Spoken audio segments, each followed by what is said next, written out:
So Topaz is getting a rerun in Honkai Star Rail, so I figured it'd be a good idea to go over whether it's worth pulling for her in today's day and age, or whether the value for her kind of fell off. Topaz is an enabler type of character. She helps unlock the follow-up meta for team compositions, similar to how Kafka helps unlock the DOT meta for team compositions. Topaz is a sub-DPS type of character, but she can be run as a hyper carry unit, the main damage source for the team. However, she will be best utilized as a sub-DPS character going forward with follow-up teams. The follow-up meta will be getting another addition to the roster soon in the form of Robin. Robin will actually be able to buff follow-up damage within her kit, similar to how Topaz can buff follow-up damage as well. Obviously, Robin and Topaz can be used on other teams. They have more functionality than just follow-up meta, but they're going to be very, very strong and ideal units to have on follow-up-centric teams. Unless you're a dingus, you can probably tell that I'm implying that players should probably pull for Robin and Topaz if they're interested in building a follow-up team that wants to have the ideal units for that type of meta. Robin will be probably more beneficial to the follow-up meta than Topaz will, but you probably want to get both of these units if you want to build the ideal follow-up team. The meta for Honkai Star Rail tends to shift depending on what characters are releasing at any given point in time, and occasionally the reruns will also line up with that as well. And in Topaz's case, that's exactly what's going on. The meta right now is about to shift towards follow-up meta, and then it's about to shift after that towards some break effect meta. And we've also been picking up characters all along the way, and even relic sets along the way that help build up the follow-up meta. For example, Dr. Ratio released in patch 1.6. The game launched with Clara, a super underrated follow-up character. We had Topaz in patch 1.4, and we're about to get Robin in patch 2.2. We even saw the introduction of the Duke's Inferno set, which buffs follow-up damage, and I wouldn't be surprised if we saw a light cone someday in the future that also can buff follow-up damage. If we take a look at where Topaz rests currently on the Pridewind tier list, she sits here nicely at S tier, and she's been here for quite some time. Now, something I need to preface before we go forward, I don't always agree necessarily with the Pridewind tier list. Like, for example, like 2 months ago, the Pridewind tier list was looking pretty solid, and I agreed with most of what was here.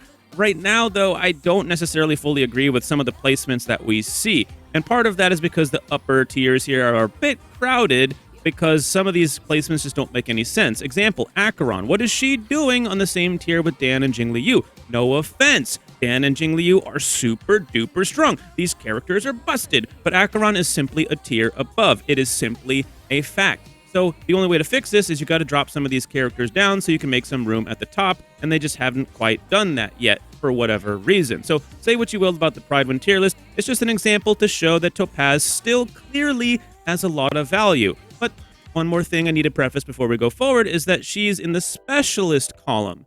So keep that in mind. She's a specialist, or like I said earlier, an enabler. So if you were to take her out of this column and move her to a different column, would she still be an S tier character? That's a little bit hard to say, because a specialist or an enabler type of character are somewhat more niche. They have a lot of power because they provide an extra utility that other characters simply don't necessarily have.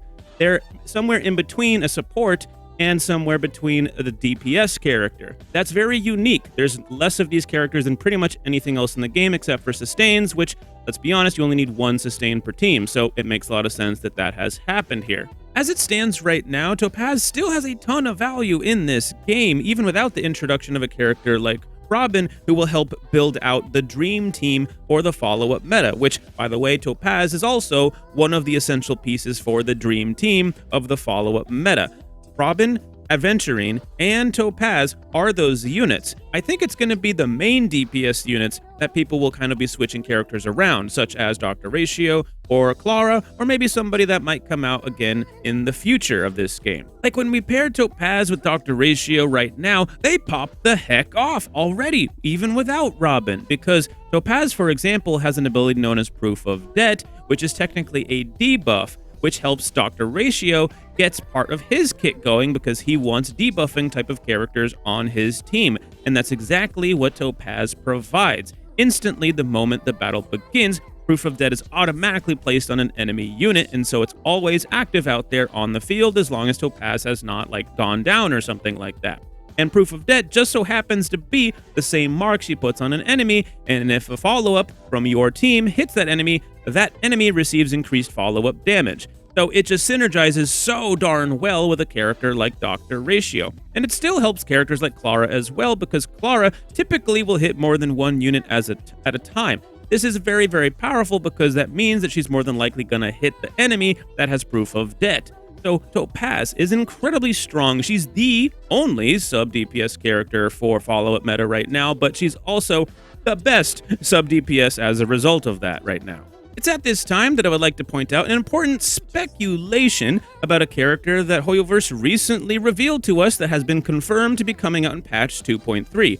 Her name is Jade, one of the 10 Stonehearts. Interestingly, the only Stoneheart characters we have as of right now are Topaz and Aventurine, two characters that have follow-up synergy and have follow-up attacks of their own.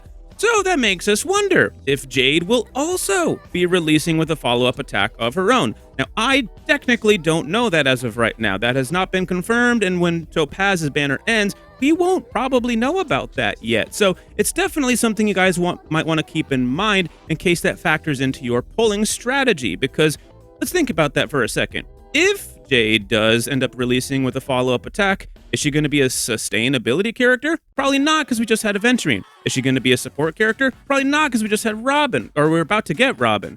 So she's probably going to be a sub-DPS character or a main DPS character. This could very, very heavily influence the type of strategy we might want to have for pulling. And Hoyoverse, of course, is a company that wants to make money, so they're not going to let us know about that ahead of time. They're going to want you to pull for Topaz without technically knowing what Jade's going to be doing in the future. So just keep that in mind. But again, take that with a grain of salt. This is just a theory, tinfoil hat theory, so I have nothing to go off of there. It's just some speculation that does have some merit to it and could factor into your pulling strategy. Of course, if you're a truly sweaty degenerate like myself, who occasionally likes to run zero sustain teams without any healer or preservation unit, you could just, remove Aventurine from that team comp and put slot Jade in there if she does happen to be that type of character, and just run, two supports, with and maybe a sub DPS and a DPS, or, two supports and 2 DPS, kind of team composition like that.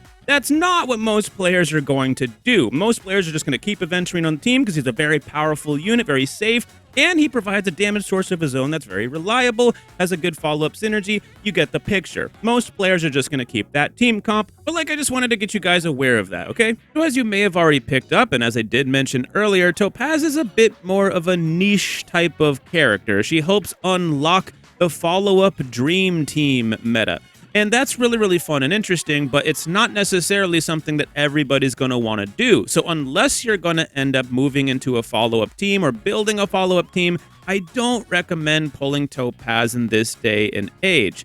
Something that I typically have done with these rerun banners, and whether I find value in them or not, is, to be honest, not pulling on most reruns, because most of the time in a game like Honkai Star Rail, where they release 2 5 stars every patch rather than 1 like Genshin Impact, there's a lot of fun new characters coming out, and they come out very regularly. So with things like power creep that exist in the game, it's not always valuable to pull these older characters. But with characters like Kafka, for example, that was a very valuable rerun to get, because she helps you unlock a very niche meta, and when her banner ends, you're not going to be able to get her again for a long time.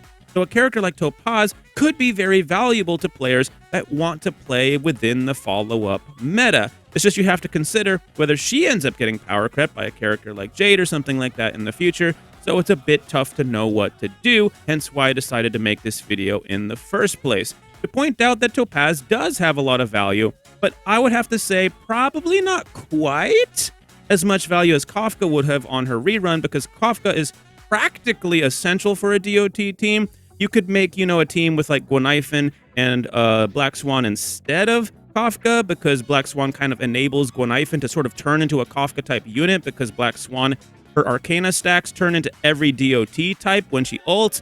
So all of a sudden, Gwenaifen has basically the same kit as Kafka whenever you do that, because Gwenaifen can actually detonate all of those Arcana stacks. In case you guys didn't know, pretty crazy strat.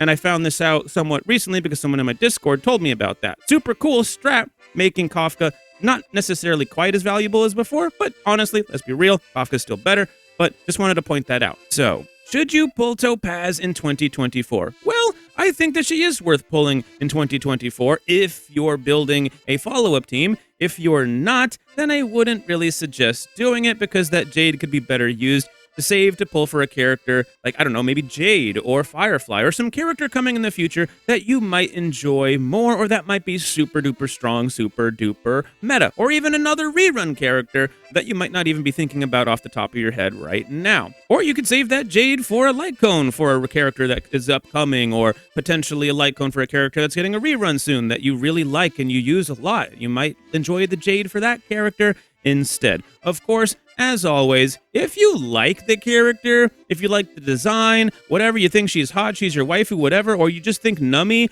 her pet, is cute as heck, then just pull the damn character. Who gives a darn? Just pull the character that you like and enjoy. She is a good character at the end of the day. She's not going to brick your account necessarily because she will always be there for the follow-up meta if you ever want to go that route. Or if you want to do some goofy hypercarry Topaz or some fire team version of Topaz, you could always go that route as well. After all, once you get high enough power units, most of Honkai Star Rail is a pretty darn easy game. So just pull who you like. Anyways, if you found this helpful or informative in any way, shape, or form, consider leaving a like and subscribe, and I'll see you in the next one. Peace out.